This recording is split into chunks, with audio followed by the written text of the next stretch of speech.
हाय दोस्तों, शादी विवाह में जब बाराती लोग आते हैं और खाना खाने बैठते हैं तो हमारी माता एवं बहनें गाती हैं। बहुत ही अच्छा लगता है।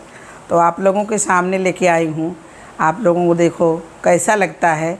जैसा भी लगे कमेंट में ज़रूर बताइएगा और ये भी बताइएगा कमेंट में कि हम कहाँ से देख रहे हैं, ताकि मुझे भी पता चले ये मेरा गाना कहाँ कहाँ तक लोग देख रहे हैं।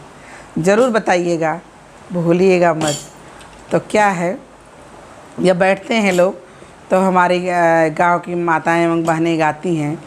क्या गाती हैं कि हमरी बखरिया जे बैठई अपन माई बहिनिया ले बैठई, अपन चाची बुआ ले बैठई, अपन फुआ काकी ले बैठई, अपन नाउनिका इनी ले बैठई।